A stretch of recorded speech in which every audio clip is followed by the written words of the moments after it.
Hello, everyone, and welcome to this first and very unique event. This weekend, science is celebrated all across Europe, and in the European Science Festival, European Researchers' Night. In Sweden, activities will be organized across the country and online in 30 different locations under the name Forskarfredag, Researchers' Friday. And when I say unique, it's not just because this Friday event is on a Saturday. No, it's much more than that. Umeå has participated 13 times before. And now, for the first time, we are inspired by St. Andrews University of Scotland, where they blend research and stand-up. That's hilarious and also a bit scary. The events are sponsored by the European Union and coordinated by the Swedish organization Vetenskap och allmänhet, Public and Science. The main purpose is for young people to meet researchers and experience how fun their work is. In Sweden, we have a motto that says, researchers are ordinary people, but with unusually exciting jobs. And my name is Monica Lindgren, and I'm going to be your host today. At least I'm going to try to. And to be honest, I'm really, this is very special to me.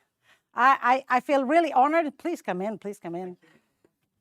Honored. I'm not really used to hanging around with smart people, actually. I'm from Skellefteå. Yeah, you understood. And since the pandemic started, I also work from home, side by side with my husband, who has retired.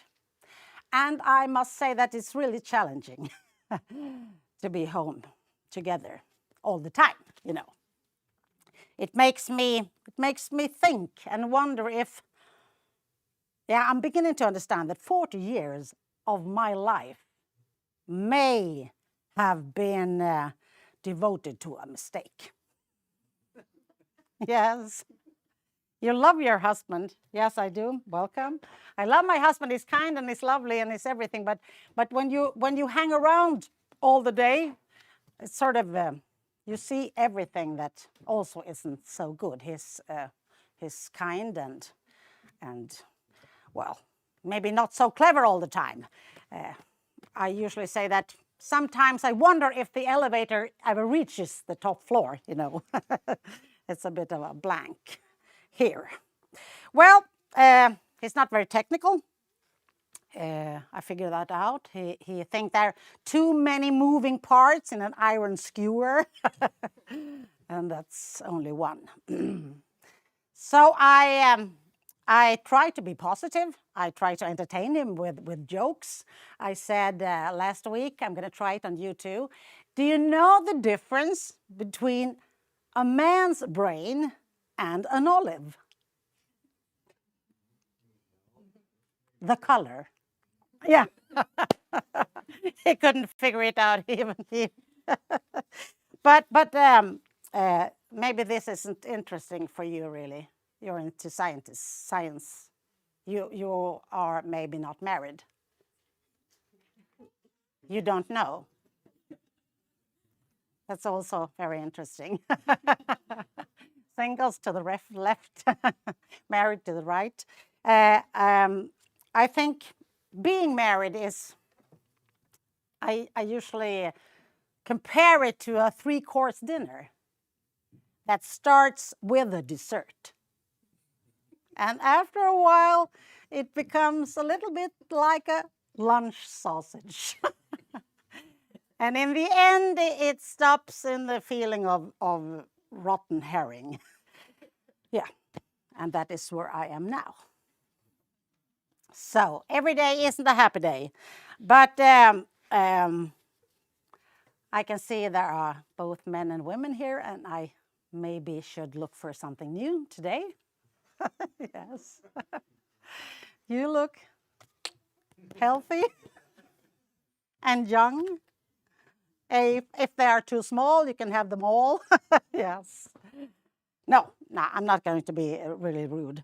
I often ask men if they're interested, like you. You interested? What should I say about you? I can say 5 million sperms and you were the fastest. Crazy. Dating nowadays isn't really easy for me. And that is not just because I'm married. It's also because I'm getting older and because with age the body changes. Have you noticed that? No, it's only me. Yes. So it's not easy, and I think that the body changes for a reason, actually. It's not just that I'm gaining weight. Please come in. Please come in. I'm just gaining weight here. It's okay. I think it's for a reason, because during a lifetime, we receive so much information and wisdom that in the end, the head is full and the knowledge has to be stored somewhere else. So nowadays I look at my big ass and I said, oh my God, you're smart. Yeah, I was worried a while. I really thought that there was something wrong, maybe seriously, illness or pregnancy, but pregnancy is a bit hard this time in life. But I figured out that maybe I should do a checkup at the doctor's just to see if I'm all right. So I did. I ordered time and came there. And first, the nurse called me in to run some tests, and that's good. So I said, okay. And she looked at me and she said, how tall are you? Well, I said, I'm about 175. So she measured 166. And then she said, how much do you weigh? Well, 63 up on the scale. 78. She noted loud. Everyone in the waiting room could hear it. God. Then it was the blood pressure. That's okay. Blood pressure, she started, and then she said, oh my God, that's high. Oh my God, it's so high. And I said, what the hell did you expect? When I came here, I was tall and thin, and now I'm short and fat. So that's where I am now. More happy about myself. But I mean, what is weight and length? Nothing.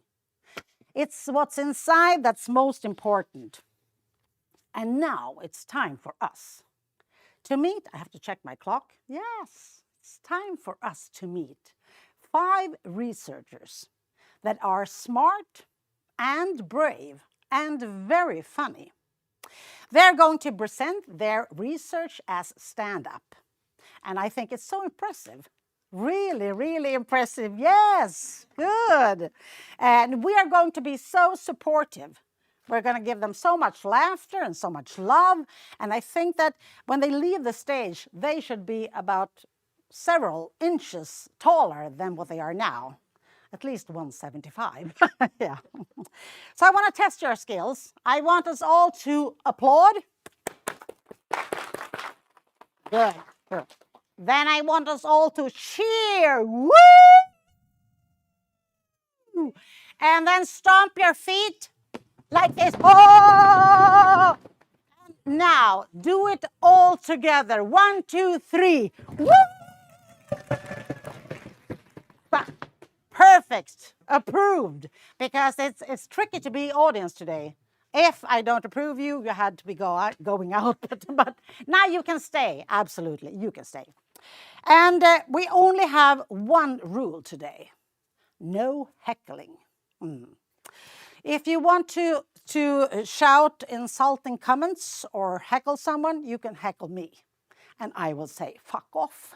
Yeah, it's easy. I think we are ready to start this wonderful research stand-up. I'm broadcasting a bit too, so you know. Our first participant is a man, yes. He's from Carmel, California, who now lives in Stockholm. And he loves peanut butter, and he describes himself as intense, expressive, and raw. He dreamt of working the saxophone, but today he's here to entertain us with his research. Give a big hand for Brendan Clark.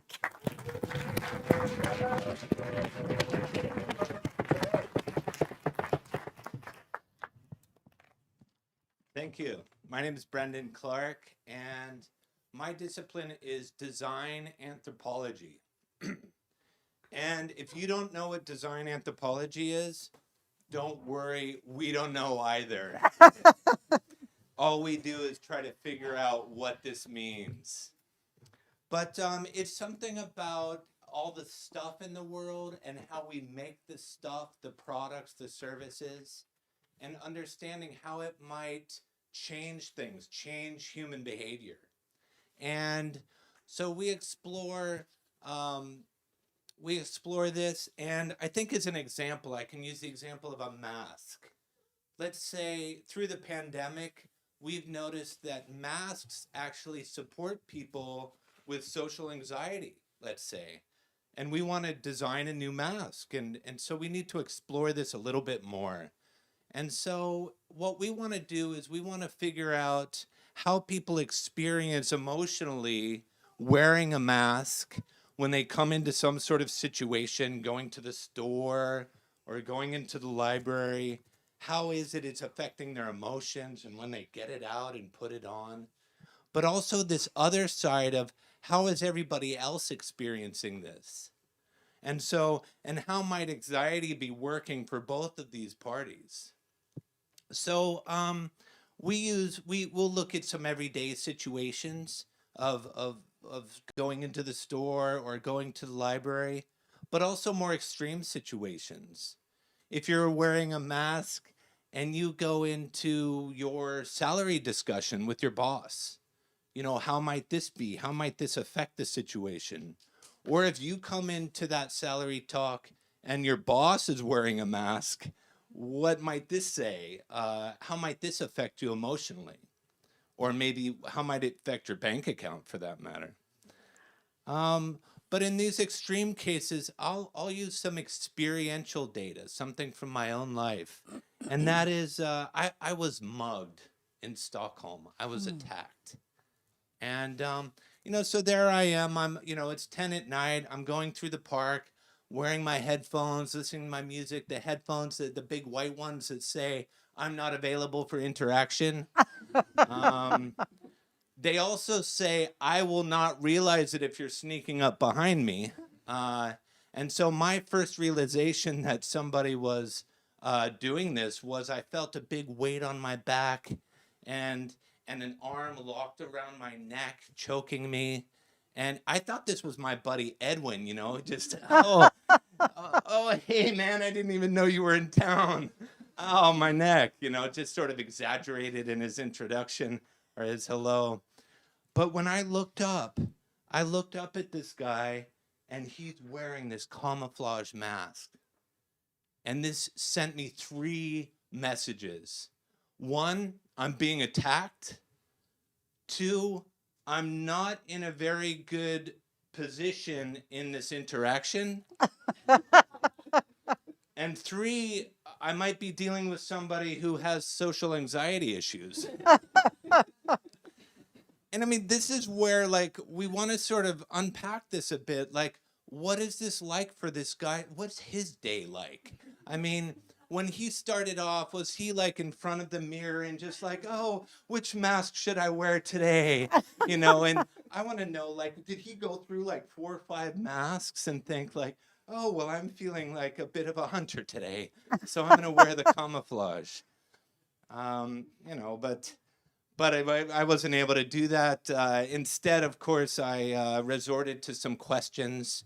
So the first thing, as I was throwing him off of my body, and my phone fell to the ground, I was a little aggressive in my questioning. I said, "What the fuck are you doing?" And but in my discipline, this is a very good question. We learn to ask naive questions, and sort of you ask the obvious to try to allow the person experiencing it to define their world, how they see what they're doing, how do they chop up the world. And so, I mean, this was just a great great question. Of course, then I was like, "Oh, time out, one moment. Could you sign this GDPR informed consent?" And he's, but okay, that part. No, we didn't do that. But and I didn't actually stay around to listen to his response. So in this sense, I left prematurely. I felt a little anxious myself. But I do speculate on how he would have answered that.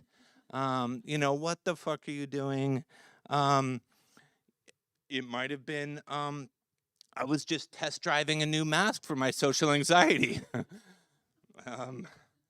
Or maybe it was, oh, my bad, I thought you were Edwin. Or if he was anything like me, he probably would have answered, oh, excuse me for not introducing myself. I'm a design anthropologist exploring social anxiety in a design project for new masks. Thank you very much.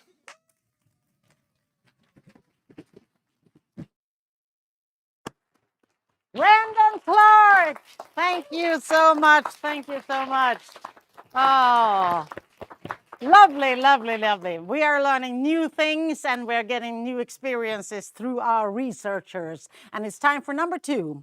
And that is a woman from Germany who lives in Umeå, loves yoga and loves eating. You can't see that on her, but on me. When she was little, she wants to have a dog, actually. But when she was little, she dreamt of working with animal funeral service.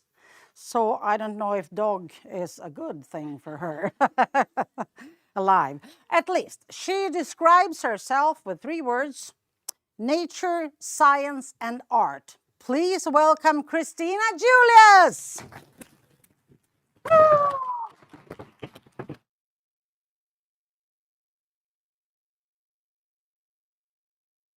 Yeah, my name is Christina. Hi, nice to almost see you.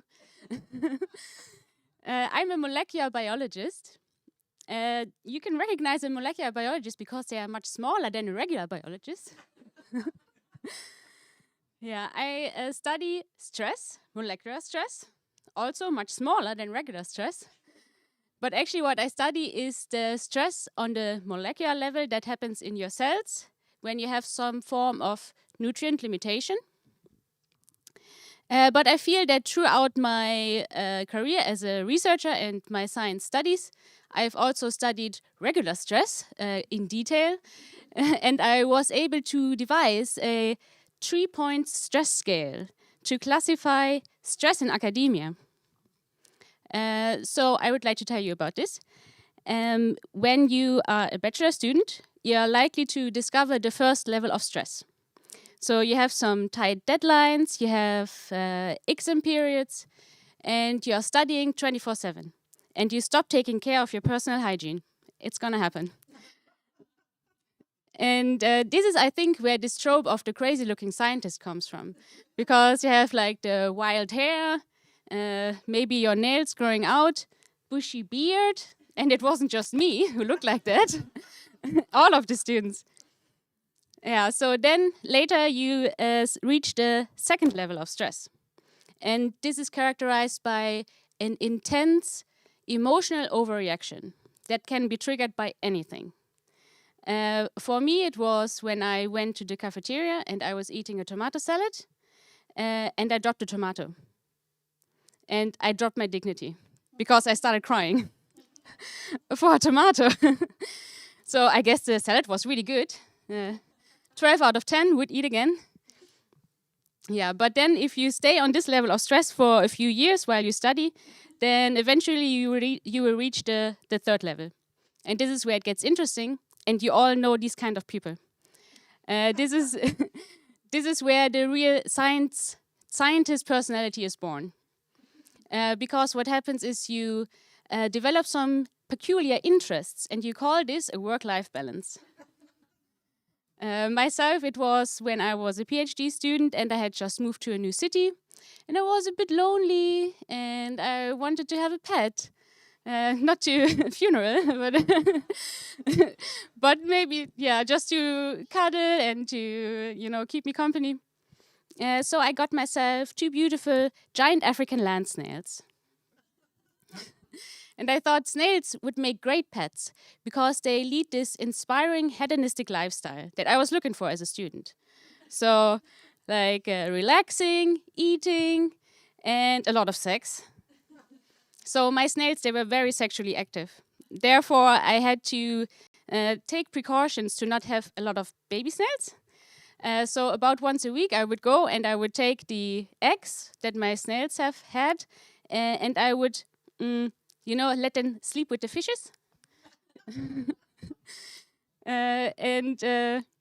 That combined, unfortunately, I had also my busy PhD student schedule.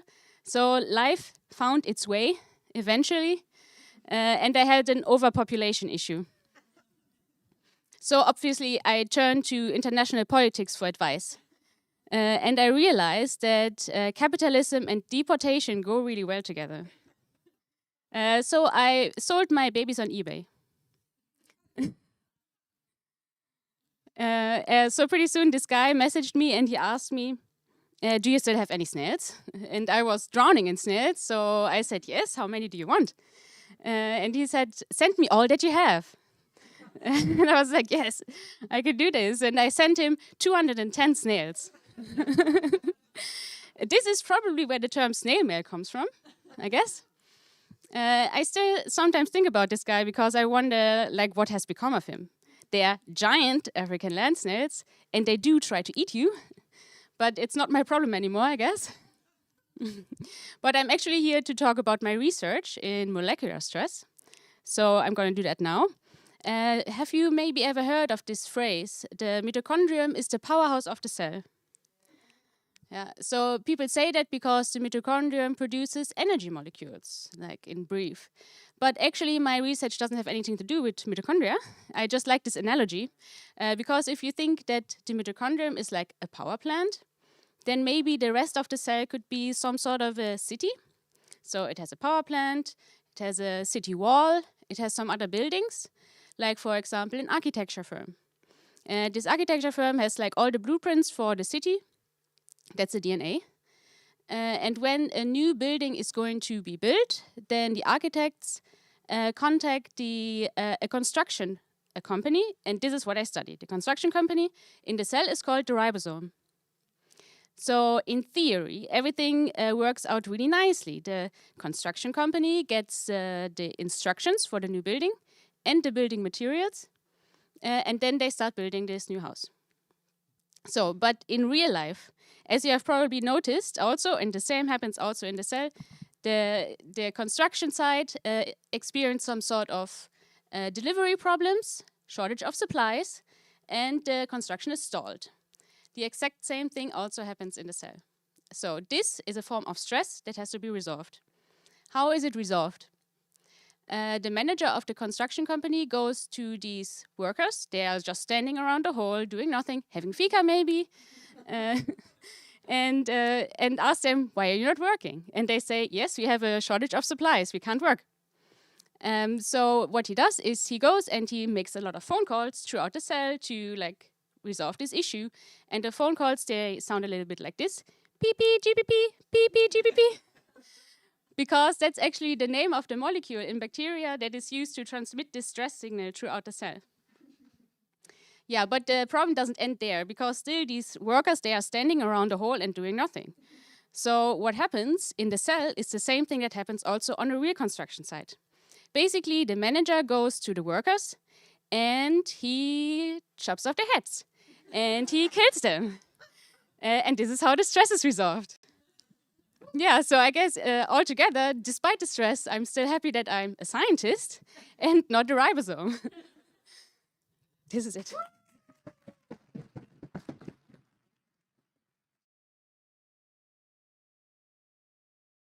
So very happy that you still have your head, Christina. Thank you, thank you.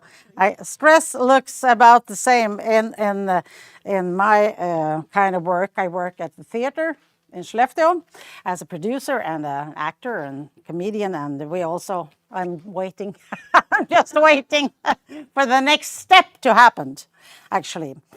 Time for researcher number 3. He is from New Delhi. He lives in Umeå and he loves Japan. Who doesn't? When he was little, he wanted to become an architect or a model maker. And if you want to know how to make pop-up cards, and you can ask him. He describes himself as designer, parent, and naturalist. And a big hand for Aditya Power. Woo! Hello, hello.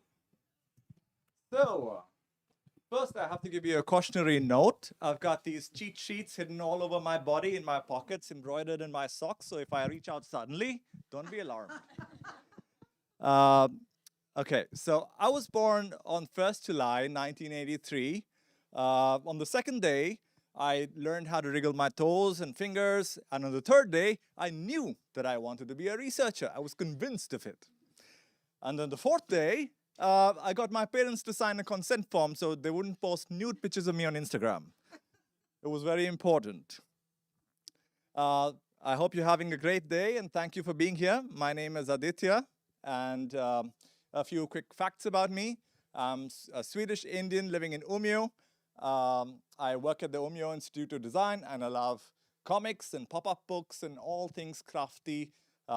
And even better if it has something to do with nature and plants.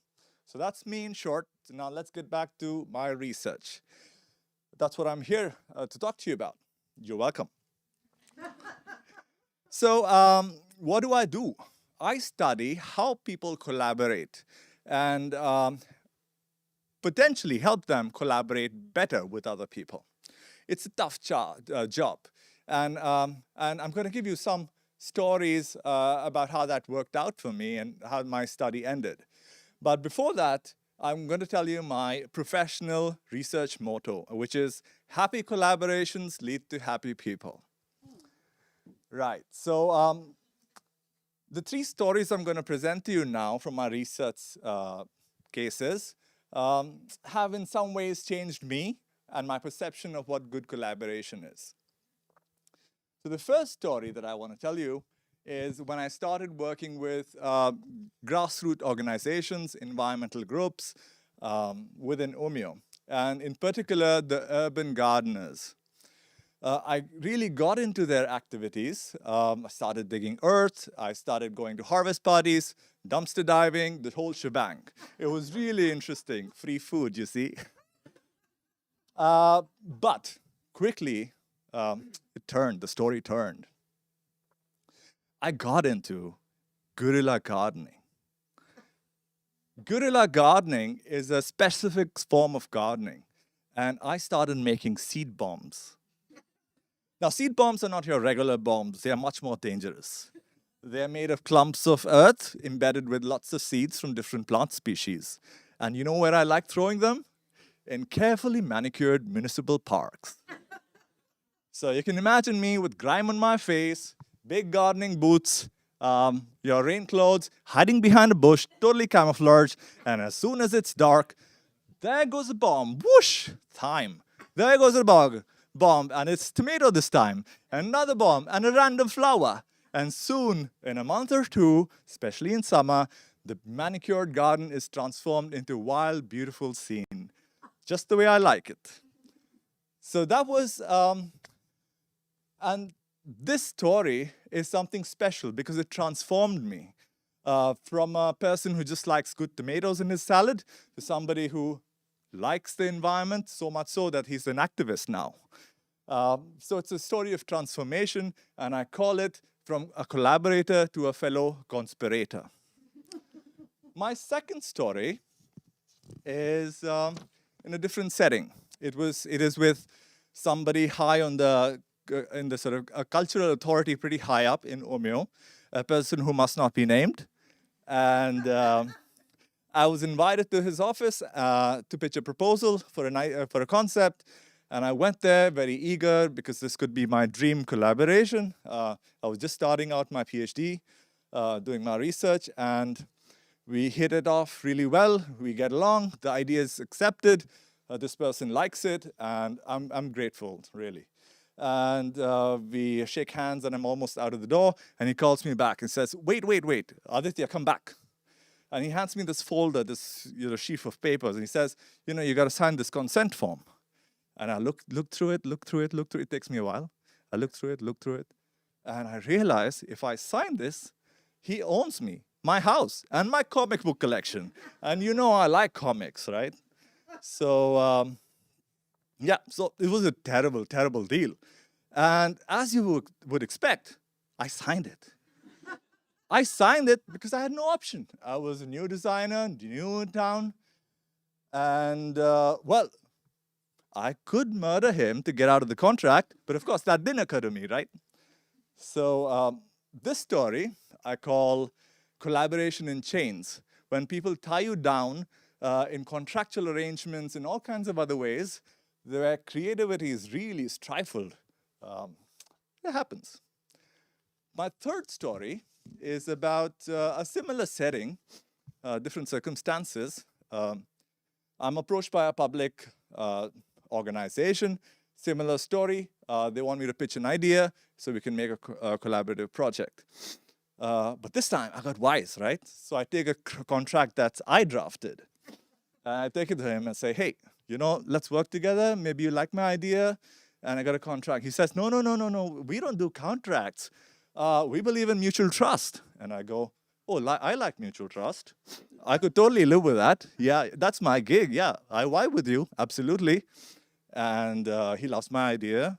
He loves me. I mean, they say that, "Well, you're the right person for the job. Only you could do it." I'm really super pleased, right? This could be good. And it works out this time. So we write a grant proposal together. Everything is going good. And then, of course, writing this grant proposal, we go on to other things.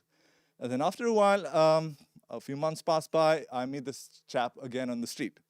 And he goes, "You know what? We got the grant. We got the money." And I say, "Wow, that's great. I'm super excited. So when do we start? When do we start the project? I'll free up my agenda. We can do this. Yes. Next quarter, maybe." He's like, well, we already started without you." And I'm like, super frustrated, right? Mutual trust up yours, I'm thinking. Not loudly, but I'm thinking that, right? And he's like, then he says something that I will never forget. He says, "Collaboration is like an open relationship. You go with the sexiest option." And I'm like, I'm pretty fetching. I don't say that aloud. I simply storm off, right? That's the appropriate thing to do. So this story I call collaboration like an open relationship that nobody told you about. So these three stories actually sketch out a very nuanced perspective on collaboration. It is a very messy subject, and this is what I study. The first story talks about a good kind of collaboration, but it goes into a different trajectory, very unexpected consequences. The second and third are full of frictions and also personal trauma, for me at least. And then, so what I want to tell you now is that after all these studies were over, what I ended up doing, I took my motto and threw it in the bin. And my motto, if you remember, was happy collaborations make happy people. And now I just say, well, it depends. It depends because each collaboration situation is unique, each context is unique, and you need constant alignment and communication and shared values for it to work. And this is kind of my message to you today. So with that, I thank you for your time. And if you want to collaborate with me, you can meet me outside. I have a contract ready to sign. See you.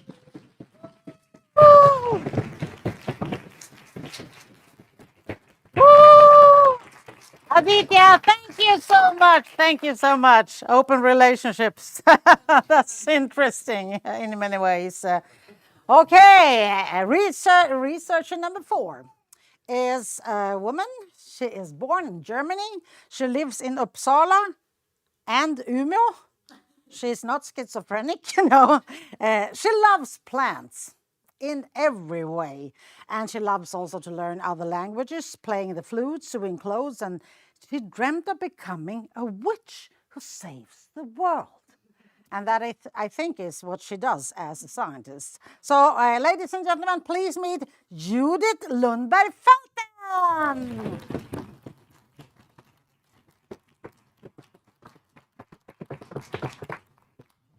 Hello.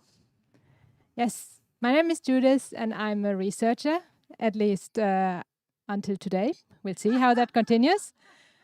So I'm working on a very hot topic, and that topic happens down below where it's moist and warm. We don't talk so often about that, and it's a lot about intimate relationship. I think you all know what it's about. Interaction of tree roots and fungi. 20 years ago, that subject wasn't at all so sexy. It was only nerds talking about this and working about in it. But today, it has really changed. I mean, there's newspaper articles, there's popular science book, there's blog posts. Some people do even science comedy about it.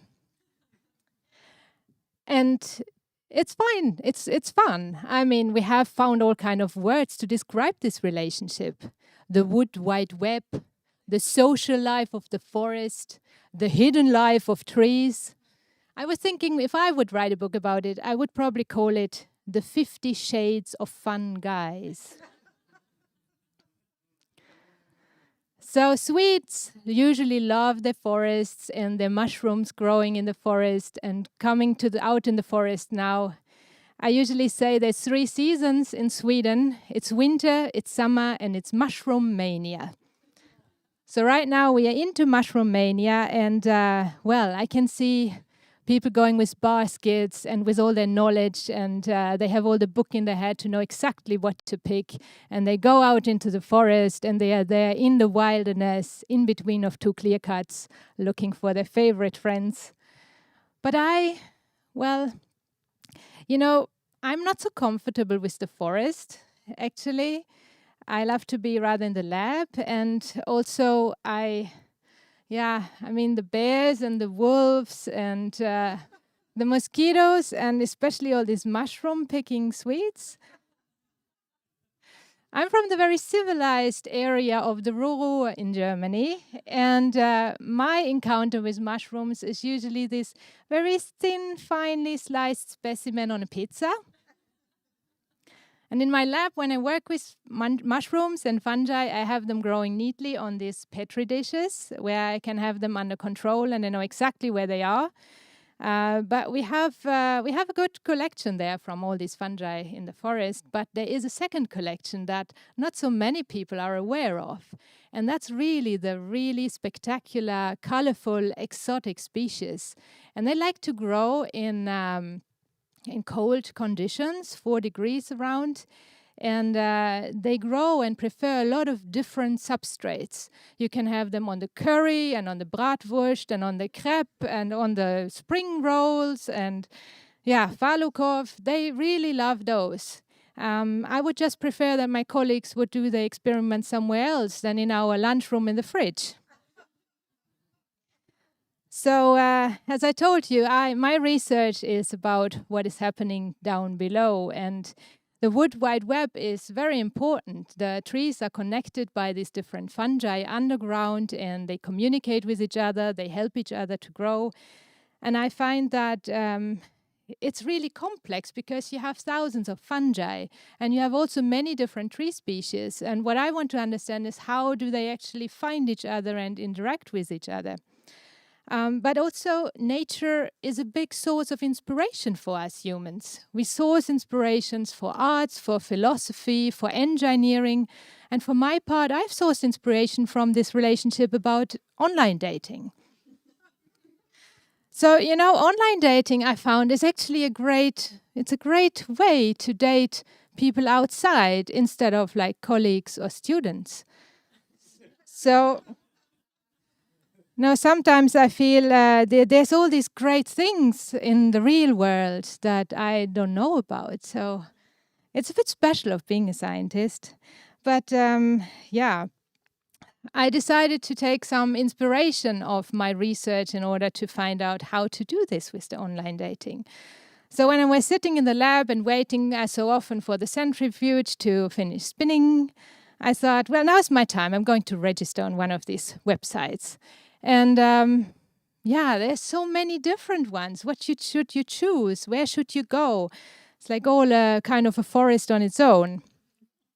And then I thought, for the fungi and the trees, it's so much easier. They date on timber.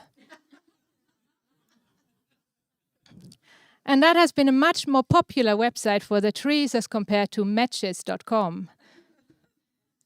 So when you need to register your profile, you need to tell about yourself. And I thought, well, that's not so difficult. I mean, I know how to write a research proposal. You write how great you are. You write about all kinds of things that you can do and want to do, thousands of ideas. And about 30% of that is probably also true. It's very similar to online dating. But then you need to pass this phase from the first profile, and you need to start dating people. I mean, in real life. And that's kind of scary. So I thought, well, I may head over to the fungal side and see if I can find some inspiration there. How are they doing when they date their tree friends down there in the ground? Well, what they do is they send a little gift first, and I think that maybe we can relate to. They come with molecules, and we don't really know all what they are, but they send something to the tree to befriend it and to make it like it. So that's okay. And then the next step is it will undress, because the tree is really sensitive to all kind of itchiness, so it needs to kind of adapt to be accepted by the tree. I mean, you also don't want to date somebody in a really rough woolen pullover that's just itchy. And then it's going to hug the tree, and eventually it's going to penetrate in between of the root cells. And it's only then when they start to have dinner. So then the fungus is sending all kind of minerals to the tree, and it's like having a good glass of an ancient 1960s fertilizer. And the tree is providing dessert, because it's sending the sugars that it makes through photosynthesis to the fungus. So they are really great there. But as I noticed that there is a risk of failure in science, and so there's a risk of failure also in dating, because I needed to understand that dinner comes before penetration in humans. So that went a bit wrong. And then also, I mean, all these fungi, they're kind of seeing lots of different trees, and the trees are seeing lots of different fungi all at the same time. But in the end, I thought, well, probably that's just the same as online dating is. So in the end, it's very similar what we can take as inspiration from nature as compared to our own relationships when it comes to online dating. So that has been a great resource for me. What I, however, think is, if you date on the wrong dating site, you may have far too many men or women or whatever you are preferring. And that is a little bit of a problem that we are causing as humans when we cut down the trees in the forest. On a clear cut, you will have thousands of fungi looking for a tree partner, but they will all leave without dessert.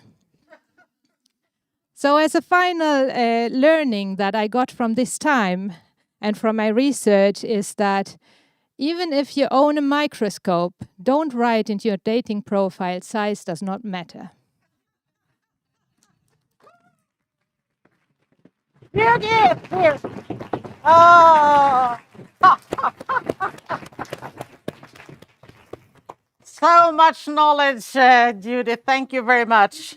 This is so fun. I could be here for several hours, but we are really we are getting to the end. We have only one participant left, and that's a man, and he comes from Houston, Texas. And I figured, Houston, we have a problem, but he's perfectly normal. Yeah. He loves movies, cooking, playing sports, and describes himself in 3 words: work in progress. Welcome, Eric Libby!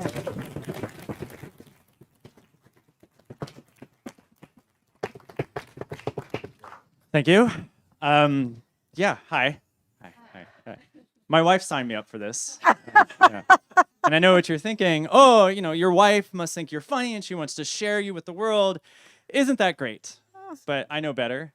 My wife's out to get me. You see, a few months ago, she signed me up for a race. And what you should know is I hate running. And in this race, they fly you up in a helicopter, drop you above the Arctic Circle, and you're supposed to run back to humanity. And so I did that, and I survived. And then she signed me up for an even longer race, up and down mountain peaks, jagged rocks, and I survived. And now I'm here. And I'm slightly terrified that if I survive this, there's something far darker waiting for me. So in preparation for this event, a communications officer sent me an email with a bunch of questions to try to get information. And I saw there this question that I have come to dread among all the other questions. What did you want to be when you were 5 years old? Oh, God, I hate this question. I'm a mathematical biologist. I apply math to biology. No 5-year-old wants to be a mathematical biologist. I mean, for one, they don't know what it is. For two, even if they know what mathematical biology is, they don't want to do it. My daughter, she's 5. She knows what mathematical biology is. She wants to be an astronaut ballerina. If I had known that was an option, that's amazing. And I think the problem I have with this question is it's trying to look for some sort of origin story, like in comic books. Batman. Batman has a great origin story. As a kid, he's walking with his parents. Suddenly, a criminal comes out, kills his parents, and through this traumatic event, the kid realizes he needs to fight crime, and he becomes the Batman. Fantastic. There's no traumatic event that leads to someone becoming a mathematical biologist. I just can't imagine some kid, after some event, screaming, "No! Due to the lack of mathematical models, we are without quantitative predictions of biological phenomena." It just doesn't happen. I mean, everybody knows mathematical biologists are not created through traumatic events. They're created through a history of disappointment. But there's other types of origin stories. There's this idea that it's in the family business. So I had a colleague, and he got up to answer this question, and he said, "What did you want to be when you were 5?" He said, "A doctor. My mother was a doctor, my father was a doctor, and now I study public health and viruses." Fantastic. So the challenge I have is that nobody in my family does science. And so I thought, maybe I should just look a little deeper. So I'm Eric Libby. So I decided to look up the Libby family tree. And the Libbys are funny. The Libbys came to the United States in 1630. And 250 years later, a book was published about us. It's called The Libby Family in America. And you can find it, and I'm completely serious, at a publisher called Forgotten Books, which should tell you something about what the Libbys have done in America. And actually, the introduction had this great line, and I wrote it down and paraphrased a little. So I want to read to you. This is the Libbys in America. "It is remarkable that in so numerous a family," the Libbys breed, "there is no person of fame, no one who has figured largely in history, no one renowned in the arts or sciences." You could say that we're the most lagom people in the United States. And I thought, well, maybe the Libbys are just late bloomers. Maybe like the 1900s was where we really shone. And sure enough, I looked and found a Nobel Prize winner whose name was Libby. Radioactive carbon dating. Oh, fantastic. And I thought, wait, I know my luck. It's probably a different Libby. But no, in the same family tree. Oh, destiny. I dug just a little bit deeper, and I found, and I'm completely serious, this Libby was adopted. Sorry. So actually, we have a new family motto. It's the Libbys, importing greatness from elsewhere. And of course, another type of origin story that you might hear is the one of innate gifts or talents. Right? This is the idea of the chess prodigy at age 5 who's winning all these tournaments.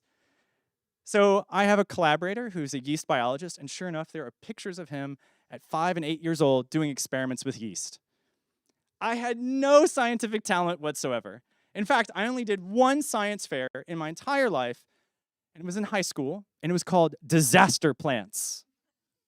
And what you should know is that growing up outside my house was this big Japanese yew tree. It's very bushy. And it was forever swallowing my toys. I was losing all sorts of things inside and having to fight it. So in this scientific experiment, Disaster Plants, I took seedlings of this Japanese yew and tried to kill them. So I set one on fire. That's a disaster. I flooded one. I stepped on one. I would have electrocuted one if I knew how to do it. And I'd like to think that there was a good hypothesis. I think it was just revenge. But that's okay, so I don't have an origin story. I study the evolution of complexity. And so I study how single-celled organisms like bacteria evolved into more complex organisms like animals and plants. And I would never think to go back 3 billion years ago and say, hey, bacteria, what do you want to evolve into? And I certainly wouldn't expect any of them to say mathematical biologist. I mean, in a world that had dinosaurs, how could you pick anything else? And yet, through evolution, we had dinosaurs, Japanese yew trees, mathematical biologists. And you know, there's even bacteria that for billions of years did not evolve into anything else but bacteria. The Libbies of the bacterial world. But this has caused me to reframe this question. Instead of saying, what did you want to be when you were 5? It should be, how did you get to where you are? And that's exactly the types of math models that I use. It's to try to understand what mutations, what key selective events in evolution led to the evolution of complex organisms. And I think this makes sense for all of us. I mean, if you met a couple, you would probably say, hey, how did you two meet? What you wouldn't say is, hey, when you were 5, who did you want to marry? Because that answer is terrifying. It's either mama, papa, or a sibling, which is all fodder for Dr. Freud, or, even worse, pets or inanimate objects. And if you had asked me at 5 who I wanted to marry, I would never have guessed that I would have picked someone who's out to get me. And yet here I am, a mathematical biologist, studying the evolution of complexity, married to a woman who's plotting my doom. And I'm okay with that. Well, thank you very much.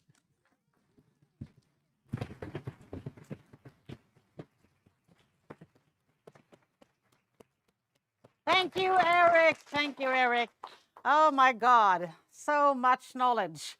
I really, when Eric came in, he had a big jar of tea, and I thought it was something else with yellow drink. Well, you know, it wasn't. I figured out. I met a professor who had a lecture for his audience, his students. And I thought that was interesting. He had pulled out a jar. He filled it with, he was going to talk about the essence of life, the really important things. So he filled it with small rocks. And when the jar was full, he asked the students, is this jar full? Yes, they say it's full, it's full. Okay, so he pulled out some small stones and he put them down and they sort of lingered along, and he was, lots of stones. And I say, is it full now? Yes, they say it's full. And then he took some sand and poured it into the jar, and the jar was full. And then he asked, is this a full jar? Yes, they said. And then he opened a bottle of beer and he poured it down and he said, it doesn't matter how full your life is, there's always room for a beer.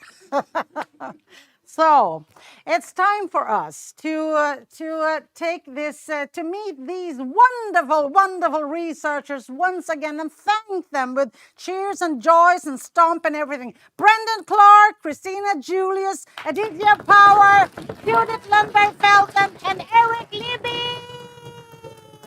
Woo!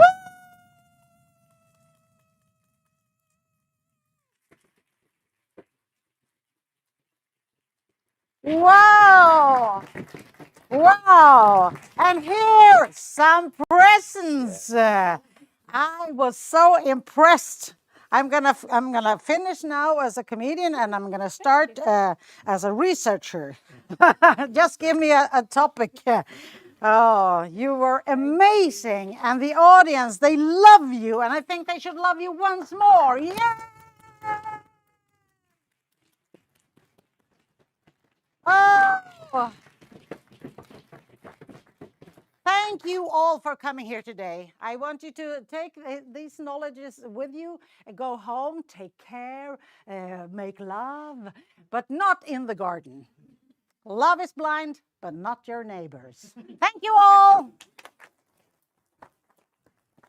Whoa. Whoa.